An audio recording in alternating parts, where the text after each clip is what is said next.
What's up, real world climbers? Welcome to this video. I'm so glad you decided to join me. I'm actually really excited to share this concept with you, and I hope that you end up liking it. If you do end up really liking what I share with you about improving your climbing today, I would love it if you would give this video a thumbs up. That like really helps me to grow this channel and get this information exposed out to other climbers. So thanks a ton. So today I'm going to be breaking down my philosophy on chasing grades and trying to get better at climbing and what motivation we might have for getting better. And I think that this concept might really maybe shift your brain on why you might want to be improving as well. So let's dive right into it. So the first thing is I want to address the fact that we are told to stop chasing grades. And for the most part, I agree with that. So personally, I believe that chasing a particular number, whether that's a bouldering grade or a sport climbing grade or trad or whatever your thing is, it is an imperfect measure of your improvement. And here's what I mean. If you go to one part of the world or one part of your country or even one part of your local crag, something might be a V6 or a 7A in the Fontainebleau grade. Going to another part of the world might be a completely different number. I'll say this as well. Even if I was climbing at the same climbing gym, indoors grades to outdoors grades, not always a complete comparison. Climbing on a moon board versus climbing a commercial set, not exactly the same setup, as well as climbing different styles. So a slab climb versus an overhang climb versus a really long pumpy sport route. Also, these things are not exactly going to correlate. I personally am better at certain hold types and certain movements, and I could probably punch those grades, those numbers up faster, but it also fail on a V4 that is outside of my style. And particularly, like, the thing I'm running into right now is bouldering wise, like strength and technique and ability to do certain moves, I am maybe stronger than my endurance allows me to do on sport climbs. And sport climbing is what I want to excel in long term. So chasing a particular number is not necessarily going to get me where I want to go. The other thing that chasing a particular grade can do is it can trigger an irrelevant comparison game.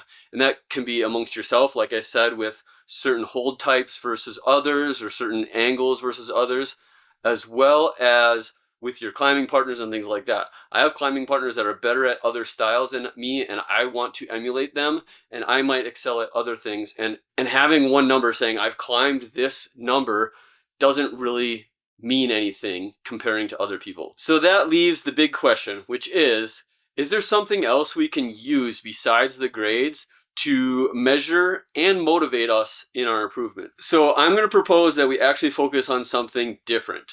So my proposal is that we start star chasing. So here's what I mean. If you look into a lot of different guidebooks or even online resources like Mountain Project, things like that, they have quality ratings where they give a particular climb a number of stars. For a long time, I've had this hypothesis, this theory in my mind that the harder the climbs go, the higher up the number scale they go, that the ratio of better quality climbs was higher up there. And so I'm using that theory of that if I improve and I get to these harder climbs, so to speak, that I'm actually opening myself up to better quality routes. So I decided to test that theory out. I grabbed a bunch of my guidebooks, the ones that have stars and were conveniently organized by their star rating, and I crunched the numbers. I broke them down by grade and by average number of stars per grade. So why don't we hop over and visit with Research Josh and go over what I found in my guidebooks. So in order to do this stars calculation, I am taking guidebooks that have in the back like a route index, but sorted by the star qualities. I do have a bunch of guidebooks that don't have the breakdown in the back of the book based on the number of stars. So I guess I could probably figure out how many the average number of stars are at each of the grades, but I think it would be really tedious. Even just doing it this way still involves a lot of counting and dividing and things like that, and so it's just a little bit tedious. So it is something I really appreciate about the guidebooks that decide to do that. So this Eldorado one has breakdowns from 4 stars down to 0 stars and all the different grades. Same thing in this Clear Creek Canyon one. And my 3rd edition Red River Gorge. So I'm literally just counting the number of routes in each of the grade levels and then adding up all the stars in that grade level and then doing the basic division. And then I'm adding them to a spreadsheet here, which I'm going to show you in just a second. What I'm not doing is I'm not breaking it down by like 510A, 510B, 510C. Just kind of lumping all the 510s together, all the 511s together, and so on. I could probably be more thorough and go in and break it down by each of those, but I think, again, my point is going to be made. So let's check that out. So here you'll see my breakdown of 4 different guidebooks that I had access to that all had star ratings in the back. You'll see here that my hypothesis has so far been pretty much being proven true. For instance, we have our Red River Gorge 3rd edition here. It is out of a possible 5 stars that they do. So I don't want you to necessarily pay attention to the average number of stars, but the average percent to maximum. So for instance, the average number of stars is going to get bigger because the other guidebooks don't have 5 stars as their maximum choice. However, you'll see that starting at the lower grades, the 5 5s and 6s and 7s, this guidebook pretty much goes exactly in sequential order as far as the percent to maximum number of stars. So, and the biggest jumps where the darker colors start to play in here is in that 11 to 12 to 13 range, which is kind of where people start to plateau, is maybe here in the 10s. So improving and climbing actually opens up higher quality routes that they have access to. Here's my Clear Creek Canyon 3rd edition. This is a max of 4 stars, and very similarly, there's a little bit of an anomaly here in this 5 6 and 5 7 range, but again, I don't think people are typically plateauing there. So once we start getting into 9 10 11 12, then it really starts to ratchet up, and the number of stars per route definitely increases. Here's Eldorado 3rd edition. Again, it's out of 4 stars. And similarly, I have kind of a little bit of an anomaly here in about 5 6 5 7. Actually, even a little bit here in 5 9, but then at that upper range again. And then we have Rifle. Rifle pretty much doesn't have anything that is 5 5 or 5 6 or 5 7. And to be honest, I think I used a category in there that said 5 8 or less. So that's why 5 8 here might have a little bit more going for it. But then once we get into the 5 11, 12, 13, it ratchets up. And this is out of 3 stars max. So I would say, based on the limited research I've done in the guidebooks that I personally own, that it is proved true.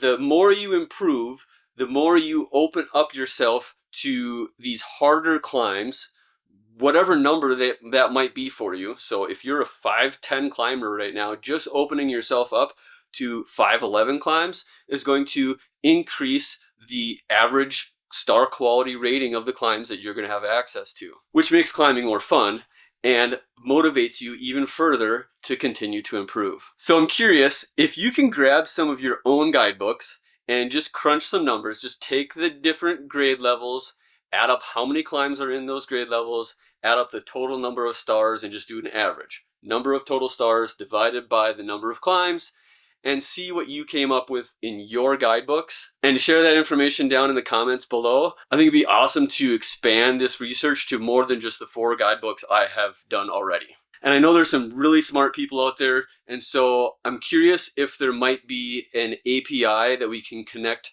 with Mountain Project or some other resource like that to get access to their big data dumps and to crunch the numbers that way.